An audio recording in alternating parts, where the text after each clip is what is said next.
Hi there, it's Fawn again, and I'm coming back to you to give you. Actually, I'm going to combine the next two tools together because I think they're pretty easy and you can do these. And we're talking about what we can do to quiet the voice inside that's yelling at you to go get into an unhealthy habit of eating something that doesn't support your nourished lifestyle and your nourished life. So it's like, what can we do to quiet that voice?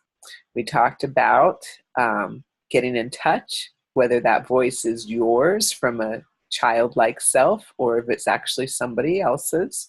We talked about in video 2 making a list of your triggers, your food triggers, and an action step that you would commit to doing after if you identify or when you connect to that food trigger. And the next two hacks are just things that you can do to help you have something help you just, honor yourself and honor where you're at. So, number 3 is if you know that you have food cravings for specific things, whether they're crunchy things, salty things, um, sweet things, bread things, I'd like you to go ahead and research a healthy alternative than something you can grab and go that's on the grocery shelf. So, for instance, I had a client who loved crackers, okay? Loved crackers, every kind of cracker. But he was on a food plan and wanted to be on a food plan to help him lose weight and help him with his diabetes, lower his A1C levels, blood sugar levels. He knew that if he ate a cracker made out of flour that was processed, that was from the store, it was going to elevate his blood sugar level. So what I came up with was an alternative cracker, which is a seed cracker. It's made out of just seeds. It's high in protein, high in good omega fats. It satisfies, and it satisfied his cracker craving and the crunch craving, and he could have that instead of having the unhealthy option. Same with his sugar craving. He felt like he needed a cookie, a a treat that he could have. And I know, sometimes we have to do these things. We have to slowly bring in an alternative than going cold turkey. So what did I design for him?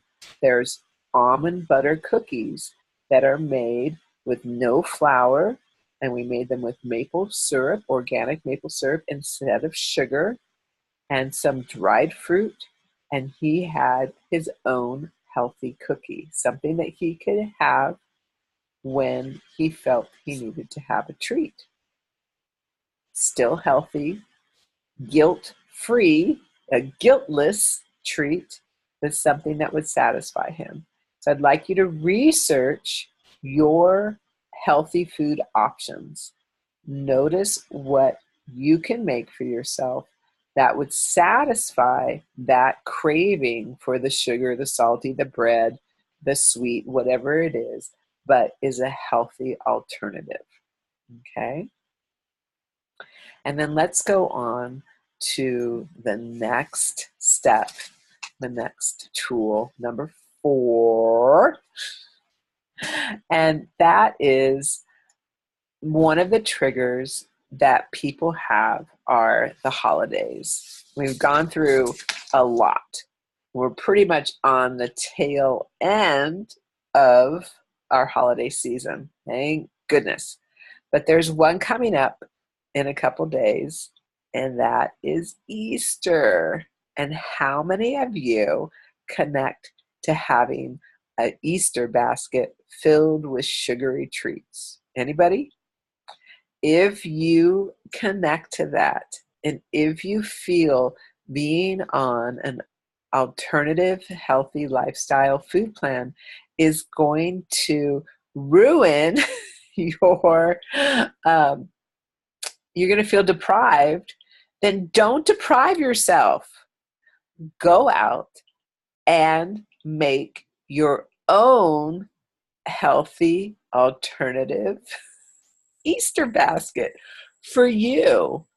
Maybe you fill it with healthy alternatives of treats, dark chocolate instead of milk chocolate. Um, there are other healthy alternatives to treats, but something healthy, or, ginger candies instead of jelly beans. Or what if you made yourself an Easter basket with non-food items? What if you gave yourself a pedicure, a gift, or bought some bath products, or bought a book that you've been wanting to read, or bought yourself a recipe book that would support your healthy eating lifestyle? Think outside the box. Easter candy doesn't have to be candy. It can be healthy candy, or it can be alternative candy or nourishing candy for you that's not candy at all. It's just a choice. It's a choice of finding something, an alternative that's different outside the box than just grabbing for the sweets, grabbing for the old habit, and creating a new, nourishing, supporting your desire to be healthy, to be at a body weight that you love and are comfortable with. This is your way to support yourself in being the whole person, the best person that you want to be. All right. Give some comments below if you try any of these tips and tools, and take good care of yourselves, and have a great day.